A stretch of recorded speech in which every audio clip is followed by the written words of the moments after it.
Thousands of South Africans today moved to the street to protest what they describe as undocumented immigrant surge. They called on the government of Cyril Ramaphosa to put in effort to arrest undocumented immigrants. To them, the undocumented immigrants are responsible for ordinary South Africans not to have jobs, business opportunity, healthcare benefits, just to name but these. That is why they marched to the streets in their numbers to pass a strong message to the government of Cyril Ramaphosa. Today's protest is coming at a time when xenophobic attacks have resurfaced. There have been increase of xenophobic attacks against foreigners and sometimes documented foreigners. The South African government has reassured African migrants who enter the country legally that the government will not tolerate any form of disrespect to their stay in South Africa and will ensure their protection. And the government also say that they are going to intensify a crackdown against undocumented immigrants. But many people are worried that with a series of attacks against foreigners, this is not the first time xenophobic attacks is being launched in South Africa.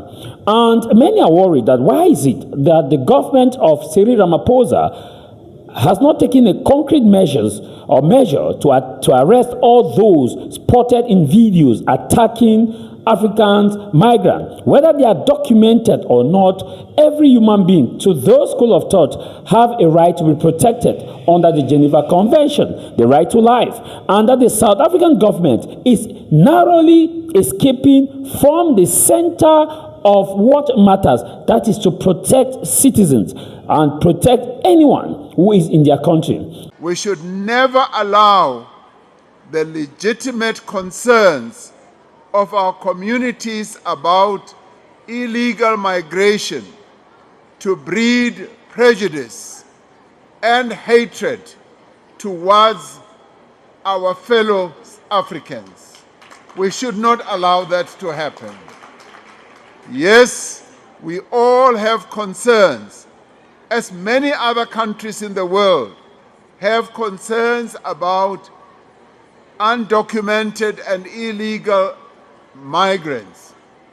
We must not allow these concerns to give rise to xenophobia, to give rise to hatred that is directed towards people from other African countries or any parts of the world. We are South Africans. We cannot be driven by hatred towards others. Others gave us compassion. They gave us support. And we cannot be driven by hatred towards them. Instead, we must insist that the law of our country be upheld and enforced. That is why we are clamping down on illegal migration and on businesses that flout the law by hiring undocumented persons at the expense of our citizens. I spoke about this during the State of the Nation address. We are actively rooting out corruption in our immigration system. We know that a number of people who have come in illegally into our country were allowed by some, not all, officials who have had corrupt tendencies.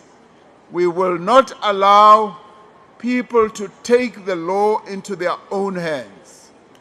We extend hospitality to those who are guests in our country with the expectation that generosity is honored with respect for our society and its laws. And we say to those, the South African government maintained its firm stand that they are against illegal immigration. As the protesters marched on the streets today, some of them were not attacking illegal immigration. Some of them, their message was blunt that migrants, African migrants, should leave their country and go and fix their country. But it has resonated old memory and has made many people to ask the question, if these current day South Africans are aware about the struggle of apartheid and how other African countries play a key role in the fight against apartheid, and how other African countries sacrifice their resources to make sure that apartheid is fought with fortitude from the days of Dr. Malan, when he introduced apartheid, stating that the way forward of this country will be of separate development for a different people. A lot of Africans from different countries who are not in South Africa, from their respective countries, are saying that the black South Africans protesting against blacks, Nigerians, Ghanaians, Cameroonians, and just to name but these, are stating that these people have misplaced priority, that the essence of liberty is not being held by Africans, but held by the white-dominated minority who controls the economy in South Africa, the lands, and also have the voice. Now, South Africans are now calling on these people to leave their country. But many are asking is, why is it that a lot of South Africans who are calling on blacks to leave their country, or documented or undocumented blacks to leave their country, why hasn't they, or why have they not intensified this on the white minority that controls the big picture? Also, the silence of many sub-Pan-African groups when it comes to the situation of the United States of America. Many have always been critical on President Donald J. Trump policy on illegal immigration. And when Trump cracked down on illegal immigration, a lot of people come and say, no, America is no man's land. America is no man's land because the ancestors of Africa worked so hard to build America. But why haven't they come out to say that no, South Africans, people contributed, nations in Africa contributed for their liberation? Example, Ghana, Ghanaians, the Ghanaian government of Osagiefu Kwame Nkrumah play a key role in the liberation of South Africa. Osagiefu Kwame Nkrumah was known as a bad Ghanaian, but a good Pan-Africanist. Why?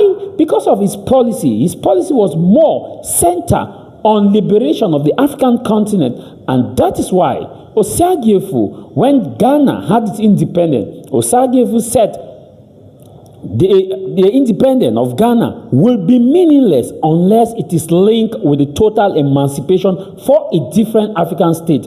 And Ghana gave over $1 million as money to support South Africa to fight against apartheid. Ghana provided logistical support, and Ghana also provided diplomatic immunity and passport to fighters who are fighting in South Africa to liberate South Africa from the clutches of apartheid. Nigeria did the same. Nigeria provided food relief, training, and military equipment and passport to South Africans who were combating apartheid. If you look at the support, which means that South Africa and the South Africans were not fighting the white minority alone. They were fighting alongside with the massive collaboration of these same people who are being rejected today. And the question now is, are South Africans who are calling on other Africans to leave their country, whether documented or undocumented, are they now greedy?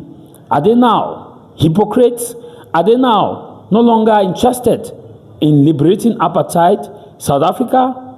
It's $1 million question that many are asking.